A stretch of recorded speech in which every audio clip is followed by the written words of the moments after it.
গণতন্ত্র। সেই সরকারের সময় চেষ্টা করা হয়েছে এবং কিছু চেষ্টা ছিল। মাজার হোসেন মামলার সঙ্গে আমরা সকলেই পরিচিত, সেখান থেকে এই প্রক্রিয়াটার সূচনা হয়েছিল, কিন্তু সেটা কিছুই ধরে রাখা যায়নি। বিশেষ করে বাংলাদেশের সংবিধানের 116 ধারা অব্যাহত রেখে আমার মনে হয় না যে বিশেষ করে অধস্তন আদালতগুলোর উপর রাষ্ট্রপতির সুস্পষ্ট কর্তৃত্ব বজায় রেখে আসলে কোনো অবস্থাতেই সংবিধানের বিচার বিভাগের স্বাধীনতা নিশ্চিত করা যাবে না। স্বচ্ছতার অভাব সাংবিধানিক পদগুলোর ক্ষেত্রে আমরা দেখতে পেয়েছি যে এগুলো কেন, কিভাবে, কারা নিয়োগ দেন এবং কেন, কি বিবেচনায় সাংবিধানিক পদগুলোতে লোকজনকে নির্ধারণ করা হয়, সেটা কখনোই স্পষ্ট স্বচ্ছ হয়নি। বাংলাদেশের সংবিধানের আওতায় লেজিসলেটিভ বডিজ অর্থাৎ পার্লামেন্টের যে দায়িত্ব ছিল সেই দায়িত্ব তারা পালন করতে পারেনি, কারণ গত 3টি পার্লামেন্ট এক ধরনের অবৈধ নির্বাচনের মাধ্যমে যা তৈরি হয়েছে সেগুলো একদলীয় ব্যবস্থা, এবং সেক্ষেত্রে তারা প্রশ্ন করার অধিকার রাখেননি, ব্যবহারও করেননি, ব্যবহার করার সুযোগ থাকলেও করেননি। ফলে আমার যেটা বক্তব্য, সাংবিধানিক পদগুলোতে নিয়োগের প্রক্রিয়া বিষয়টা স্বচ্ছতা না আনবে, এবং সেই স্বচ্ছতার ক্ষেত্রে সবচেয়ে বড় জিনিস যেটা আমি মনে করি সেটা হচ্ছে ওপেন হিয়ারিং। পার্লামেন্টারি সিলেক্ট কমিটিগুলো যেন সবাইকে আগে থেকে যেন আমরা জানতে পারি।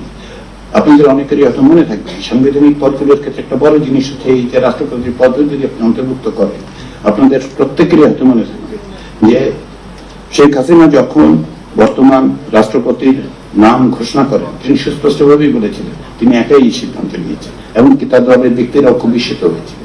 ব্যক্তির হাতে ক্ষমতার এর চেয়ে বড় ডিসপ্লে আমার মনে হয় না কখনো বাংলাদেশের গত 52 বছরে হয়েছে, এবং এটা প্রমাণ করেছে যে আসলে ব্যক্তি চাইলে এটা করতে পারেন, সংবিধানের মধ্যে করতে পারেন। সবচেয়ে বিস্ময়কর ব্যাপার হচ্ছে তিনি সংবিধানের কিন্তু বাইরে যাননি। আমরা কিন্তু বলতে পারিনি যে শেখ হাসিনা সংবিধানের 3 নম্বর অনুচ্ছেদ ভায়োলেট করেছেন, তার করার কথা সেটাই করার কথা। আরো একটা হাস্যকর বিষয় আপনাকে বলি, এই যে নির্বাচন কমিশন বলে যে প্রতিষ্ঠানটা তৈরি করা হয়, সেই প্রতিষ্ঠানে সার্চ কমিটির একটা অদ্ভুত ব্যবস্থা তৈরি করা হয়েছে। আমি অদ্ভুত বলছি এই কারণে যে সার্চ কমিটি কেন তৈরি করা হয়েছে সেটা স্পষ্ট নয়। এই সার্চ কমিটিতে কারা নিয়োগ হয়েছিল, কিভাবে নিয়োগ হয়েছিল আমরা স্পষ্ট জানি না, এবং সার্চ কমিটি কাদের মনোনয়ন দিয়েছিলেন সেটাও আমরা জানি না।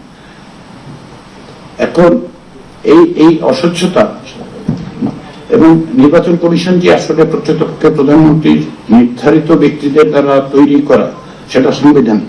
কারণ কি বলা হয়েছে যে রাষ্ট্রপতি প্রধানমন্ত্রীর সাথে পরামর্শ ছাড়া দুটো মাত্র কাজ করতে পারে, একটা হচ্ছে প্রধানমন্ত্রীকে নিয়োগ, আর একটা হচ্ছে প্রধান বিচারপতি নিয়োগ। তার মানে হচ্ছে যে যদি রাষ্ট্রপতি এই নির্বাচন কমিশন গঠনের ক্ষেত্রে প্রধানমন্ত্রীর পরামর্শ না নিয়ে থাকেন তাহলে তিনি কনস্টিটিউশন ভায়োলেট করেছিলেন, আর যদি তিনি আসলে প্রধানমন্ত্রীর সঙ্গে পরামর্শ ক্রমে নির্বাচন কমিশন নিয়োগ দিয়ে থাকেন তাহলে একটি রাজনৈতিক দলের প্রধান যিনি পরে ওই নির্বাচনে অংশগ্রহণ করবেন তিনি সিদ্ধান্ত নিচ্ছেন আসলে নির্বাচন কমিশনের কারা নিয়ন্ত্রণ করবে। এটা খুব বিস্ময়কর। আমি যদি শেখ হাসিনার জায়গায় হতাম, আমি যদি একটা রাজনৈতিক দলের প্রধানমন্ত্রী হতাম, তাহলে আমি যা করতাম শেখ হাসিনা তাই করেছেন, আমার নিজের লোকদেরকে নির্বাচন কমিশনে বসিয়ে নির্বাচনে একটা এমন ভাবে সাজানো যাতে আমি বিজয়ী হতে পারি। কারণ রাজনৈতিক দলগুলো রাজনীতি করে ক্ষমতায় যাওয়ার জন্য, কোন অবস্থাতে এক ধরনের নয়।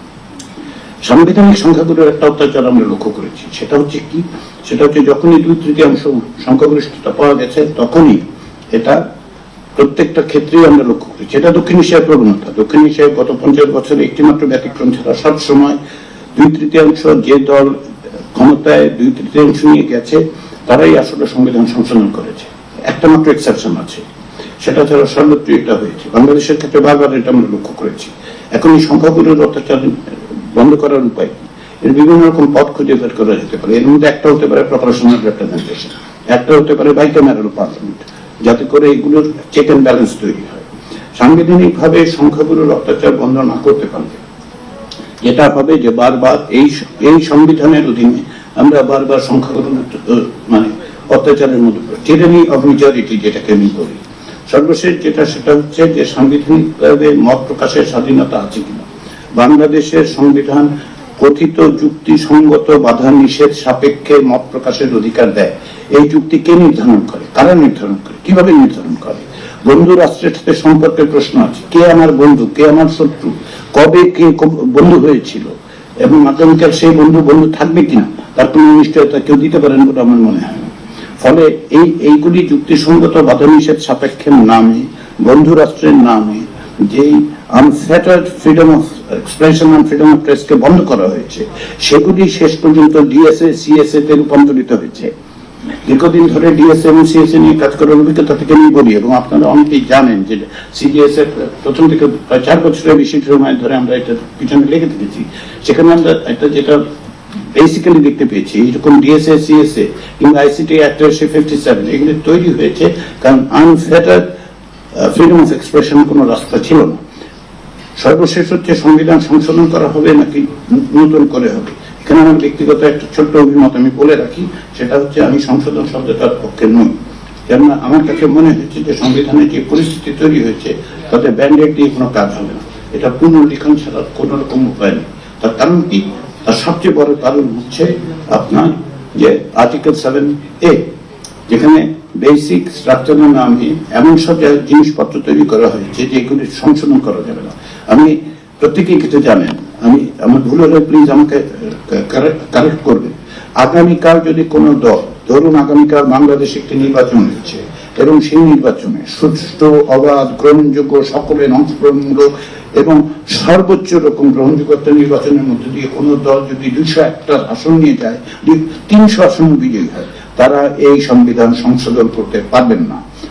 তার কারণ হচ্ছে বেসিক স্ট্রাকচারের নামে যে ক্লজগুলোকে আটকে দেয়, যে আর্টিকেলসগুলোকে আটকে দেওয়া হচ্ছে, 1/3 অ্যাটার্নিটি ক্লোজের মধ্যে ঢুকানো হয়েছে। সেটা বাই ডেফিনেশন, এখানে অন্যরা আছেন আপনারাও জানেন, বাই ডেফিনেশন কোন পার্লামেন্ট 5 বছরের জন্য নির্বাচিত হওয়ার পর অ্যাটার্নিটি ক্লজ তৈরি করতে পারে না। একমাত্র কনস্টিটিউয়েন্ট অ্যাসেম্বলি পারে, এর বাইরে কেউ পারে না।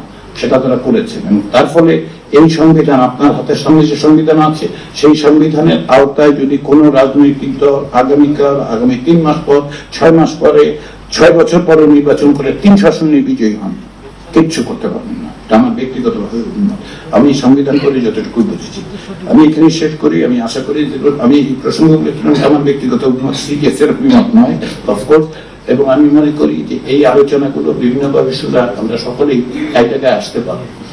সব ব্যাপারে ঐকমত্য তৈরি হবে তা মনে করি না। আমি গণতন্ত্রকে ঐকমত্যের জায়গা মনে করি না।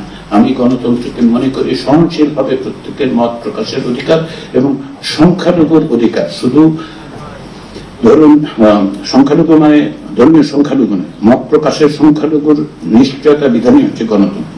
আমাদেরকে সেই গণতন্ত্রের পুনর্গঠনের জন্য সংবিধানে হাত দেওয়া ছাড়া আমি আর কোন পথ দেখতে পাচ্ছি না।